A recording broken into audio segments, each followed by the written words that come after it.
तो सबसे बड़ी और ताज़ा खबर ये है कि अमेरिका और इजराइल ने एक साथ मिलकर ईरान के खिलाफ एक बहुत बड़ा मिलिट्री ऑपरेशन शुरू कर दिया है।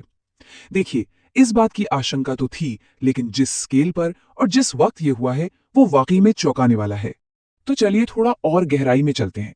आज यानी 28 फरवरी 2026 को ये जॉइंट मिलिट्री ऑपरेशन शुरू हुआ है। ईरान के कई शहरों में मिलिट्री ठिकानों को, सरकारी इंफ्रास्ट्रक्चर को निशाना बनाया जा रहा है और इससे जो माहौल है वो बहुत ही ज्यादा तनावपूर्ण हो गया है।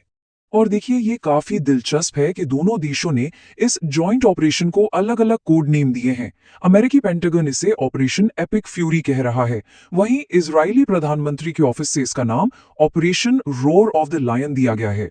हो सकता है ये दोनों के अपने अपने स्ट्रेटेजिक नजरिए को भी दिखाता हो। हमले का स्केल कितना बड़ा है ये समझने के लिए ये आंकड़ा देखिए। शुरुआती हमलों में ही 30 से ज्यादा ठिकानों को टारगेट किया गया है। मतलब साफ है, ये कोई छोटी मोटी झड़प बिल्कुल नहीं है, बल्कि एक पूरी तरह से प्लान की गई, बड़े पैमाने पर की गई मिलिट्री कार्रवाई है। और जो टारगेट्स चुने गए हैं वो भी बहुत स्ट्रेटेजिक हैं। इनमें सिर्फ मिलिट्री ठिकाने या इंटेलिजेंस सेंटर ही नहीं है, बल्कि तेहरान में सुप्रीम लीडर के दफ्तरों के पास की जगहें भी शामिल हैं। और जो खबरें आ रही हैं उनके मुताबिक इस्फहान, कोम, करज और करमानशाह जैसे बड़े शहरों में भी धमाके हुए हैं, जो दिखाता है कि ये हमला कितना फैला हुआ है। तो देखिए, अमेरिकी राष्ट्रपति डोनाल्ड ट्रंप ने इस बड़े मिलिट्री ऑपरेशन की पुष्टि कर दी है। उनके मुताबिक इसका सीधा सीधा मकसद है आने वाले खतरों को खत्म करना और ये पक्का करना कि ईरान कभी भी न्यूक्लियर हथियार हासिल ना कर पाए।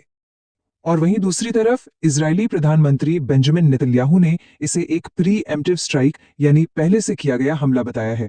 उनका कहना है कि यह हमला उनके देश पर मंडरा रहे एक अस्तित्व के खतरे को टालने के लिए किया गया है। तो मतलब दोनों ही देश इसे अपनी सुरक्षा के लिए एक जरूरी कदम बता रहे हैं।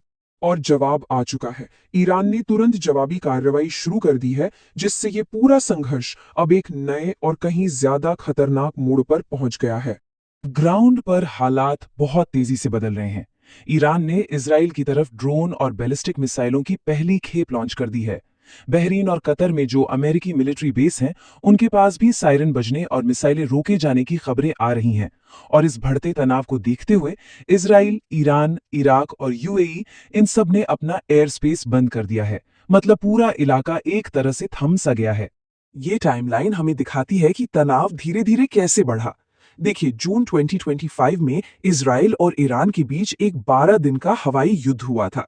उसके बाद न्यूक्लियर डील पर जो बातचीत थी वो भी रुक गई और दोनों देशों के बीच तनातनी अपने चरम पर पहुंच गई। और फिर आज 28 फरवरी को हम ये जॉइंट हमला होते हुए देख रहे हैं। और जो हमारे सोर्सेस से पता चला है, इजरायली अधिकारियों ने ये संकेत दिए हैं कि ये तो सिर्फ शुरुआत है। इस हमले का जो पहला फेज है सिर्फ वही 4 दिनों तक चलने वाला है, जो इस बात की तरफ इशारा करता है कि यह संघर्ष लंबा खिंच सकता है। तो सोचिए, पहला फेज ही 4 दिन का है और ईरान का पलटवार तो अभी से शुरू हो चुका है। पूरा रीजन हाई अलर्ट पर है। तो सबसे बड़ा सवाल अब यही है कि यहां से आगे क्या होगा। क्या ये एक फुल स्केल वॉर में बदल जाएगा? हम इस पर अपनी नजर बनाए रखेंगे।